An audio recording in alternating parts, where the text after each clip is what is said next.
আমার চ্যানেলে তোমাদের সকলকে স্বাগত। আজ আমরা মাধ্যমিক 2026 এবিটিএর টেস্ট পেপার থেকে ইতিহাসের 482 নম্বর পেজে যে সেটটি রয়েছে সেটাই আজকে আমরা সলভ করব।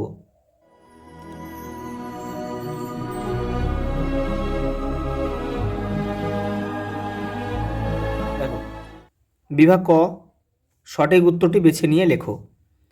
দেখো, বন্দে মাতারম সঙ্গীতটি প্রথম প্রকাশিত হয় বঙ্গদর্শন পত্রিকায়। 2 দাগে, ভারতে নিম্নবর্গের ইতিহাস চর্চায় জনক হচ্ছে রণজিৎ গুহ। ভারতের পাশ্চাত্য শিক্ষার ম্যাগনা কার্টা বলা হয় উডের ডেসপ্যাচ। 1854 খ্রিস্টাব্দে কিন্তু এটা প্রকাশ হয়েছিল। কলকাতা বিশ্ববিদ্যালয়ের প্রথম উপাচার্য কে ছিল? James William Colvile. 5 দেখো, ভারতে চিকিৎসাবিদ্যার পাঠ্যক্রমে সব ব্যবচ্ছেদ বা মৃতদেহ ব্যবচ্ছেদ কে প্রথম অন্তর্ভুক্ত করেন?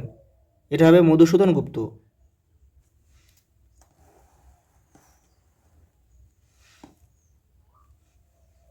দামিনী কুহ কথাটির অর্থ হলো পাহাড়ের প্রান্তদেশ। ঘ উত্তর।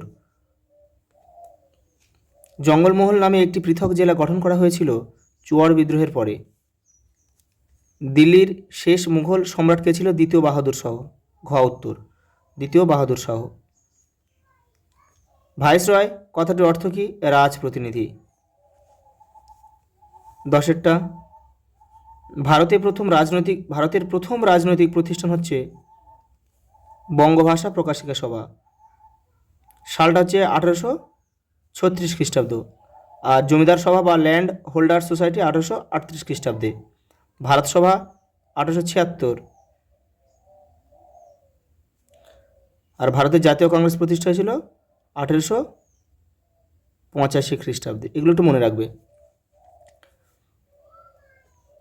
দেখো, 11 দাগে, প্রথম মুদ্রণ শিল্পের উদ্ভব ঘটে চীন দেশে। দেখো 12 দাগে কী বলছে দেখি।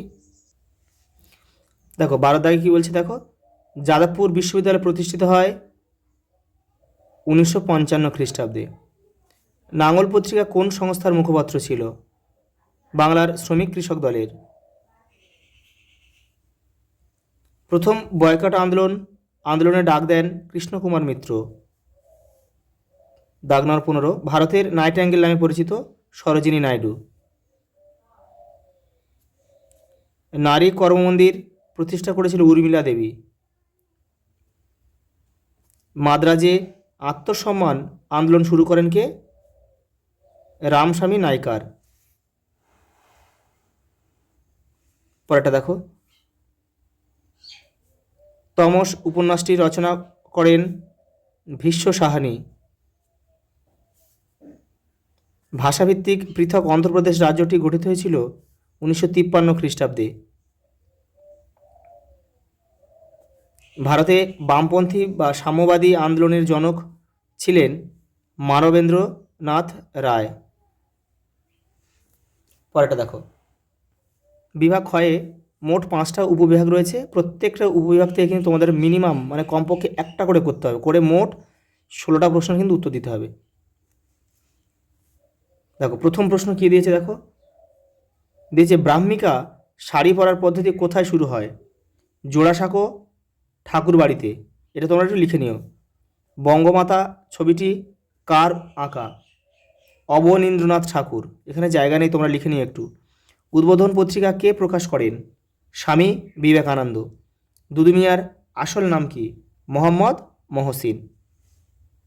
এই যে দেখো, আমি সব দাগ নাম্বার দিয়ে করে দিয়েছি, তোমরা এখান থেকে একটু লিখে নিও।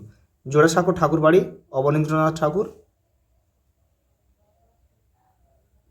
আর স্বামী বিবেকানন্দ, আর মোহাম্মদ মহসিন।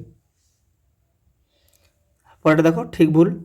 নদিয়া কাহিনী গ্রন্থটি শহরের ইতিহাস। এটা কিন্তু ভুল, এটা কিন্তু শহর না, এটা হবে স্থানীয় ইতিহাস। সুইমুন্ডা ছিলেন কোল বিদ্রোহের নেতা। এটা ঠিক। গগনেন্দ্রনাথ ঠাকুর ছিলেন একজন ব্যঙ্গ চিত্রশিল্পী। এটাও কিন্তু ঠিক। আর প্রমথনাথ বসু ছিলেন একজন পদার্থবিজ্ঞানী, এটা ভুল হবে, এটা হবে ইনি একজন ভূতত্ত্ববিদ ছিলেন কিন্তু। দেখো স্তম্ভ দিয়েছে, স্তম্ভটা তোমরা কিন্তু কেউ তীর চিহ্ন দিয়ে মেলাবে না, দাগনামাটা এপারে লিখে দেবে উত্তরের পাশে। দেখো হাফ টন পদ্ধতি উপেন্দ্র কিশোর রায়চৌধুরী, দেখো 2.3.1। পরেরটা দেখো ডান্ডি পদযাত্রা মহাত্মা গান্ধী, তাহলে এখানে লিখবো আমরা 2.3.2। লক্ষ্মীর ভাণ্ডার সরলা দেবী চৌধুরানী, তাহলে এখানে লিখবো আমরা 2.3.3, আর বাদবাকি যেটা পড়ে আছে দেখো এশিয়াটিক সোসাইটি 1784 খ্রিস্টাব্দে গঠিত হয়েছিল, উইলিয়াম জোন্স করেছিল এটা। পরেরটা দেখো ম্যাপ পয়েন্টিং দিয়েছে, এটা আমরা পরে আমি এটা করে দেবো একসঙ্গে। দেখো প্রথম বিবৃতি দিয়েছে, 19 শতকে বাংলা নবজাগরণের ব্যাপ্তি ছিল সীমিত। ব্যাখ্যা 1 দিয়েছে দেখো, কারণ শুধুমাত্র গ্রাম বাংলার নবজাগরণ হয়েছিল। ব্যাখ্যা 2, কারণ এই নবজাগরণ সীমিত ছিল শুধু সাহিত্যের ক্ষেত্রে। ব্যাখ্যা 3, কারণ এই নবজাগরণ শুধুমাত্র পাশ্চাত্য শিক্ষায় শিক্ষিত প্রগতিশীল সমাজের মধ্যে সীমাবদ্ধ ছিল। ব্যাখ্যা 3টাই আমাদের সঠিক উত্তর হবে। দেখো বিবৃতি 2, রবীন্দ্রনাথ ঠাকুর গোরা উপন্যাস লিখেছিলেন। ব্যাখ্যা 1, পাশ্চাত্য শিক্ষার সমালোচনা করার জন্য। ব্যাখ্যা 2, উপনিবেশিক প্রশাসনকে সমালোচনা করার জন্য। ব্যাখ্যা 3, সংকীর্ণ জাতীয়তাবাদকে সমালোচনা করার জন্য।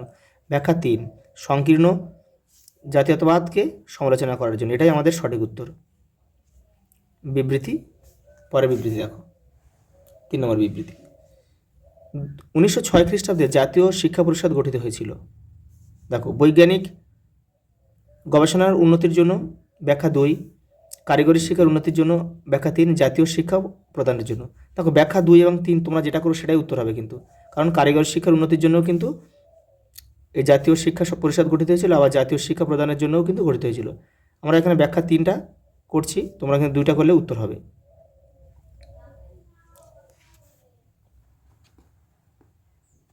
দেখো পরেরটা লাস্ট বিবৃতি, গান্ধীজি কখনোই শ্রমজীবী আন্দোলনের সাথে যুক্ত হতে চাননি। ব্যাখ্যা 1, গান্ধীজি ছিলেন মালিক শ্রেণীর প্রতিনিধি। ব্যাখ্যা 2, গান্ধীজি পুঁজি ও শ্রমের মধ্যে সংঘাত এড়াতে চেয়েছিলেন। ব্যাখ্যা 3, গান্ধীজি আইন শৃঙ্খলা পরিস্থিতি নিয়ে চিন্তিত ছিলেন। ব্যাখ্যা 2টা আমাদের সঠিক উত্তর হবে, গান্ধীজি পুঁজি ও শ্রমের মধ্যে সংঘাত এড়াতে চেয়েছিলেন। আজ এই পর্যন্ত, দেখা হবে পরের ভিডিওতে।